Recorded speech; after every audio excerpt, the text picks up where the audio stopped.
ನಾವು ಈ ನಾಡಿನ ಜನರ ಮುಂದೆ ಹೋದಾಗ ಅನೇಕ ಭರವಸೆಗಳನ್ನು ಕೊಟ್ಟಿದ್ದು.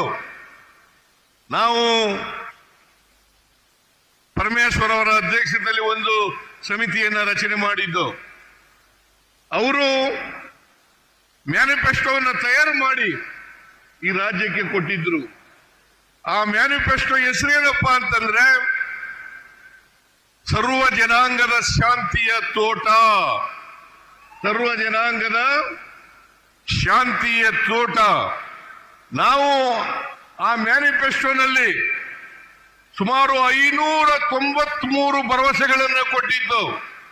593 ಭರವಸೆಗಳನ್ನ ಆ ಮ್ಯಾನಿಫೆಸ್ಟೋ ಮೂಲಕ ಕೊಟ್ಟಿದ್ದು.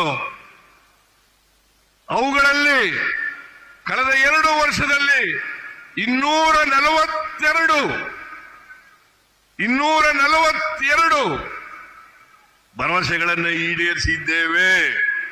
ಉಳಿದ ಭರವಸೆಗಳನ್ನ ಮುಂದಿನ 3 ವರ್ಷದಲ್ಲಿ ಈಡೇರಿಸುತ್ತೇವೆ ಅಂತಕ್ಕಂಥ ಮಾತುಗಳನ್ನ ತಮಗೆ ಕೊಡ್ಲಿಕ್ಕೆ ಬಯಸ್ತಾ ಇದ್ದೇನೆ.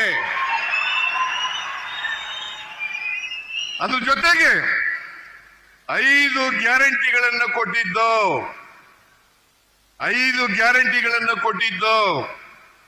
ಅವು ಯಾವುದೇ ಧರ್ಮ, ಯಾವುದೇ ಜಾತಿ, ಯಾವುದೇ ಪಕ್ಷ ಇಲ್ಲದೇನೆ ಸಮಾಜದಲ್ಲಿರ್ತಕ್ಕಂಥ ಎಲ್ಲ ಬಡವರಿಗೂ ಕೂಡ ಆರ್ಥಿಕ ಸಾಮಾಜಿಕ ಶಕ್ತಿಯನ್ನು ಕೊಡಬೇಕು ಅಂತಕ್ಕಂಥದ್ದು ನಮ್ಮ ಉದ್ದೇಶ.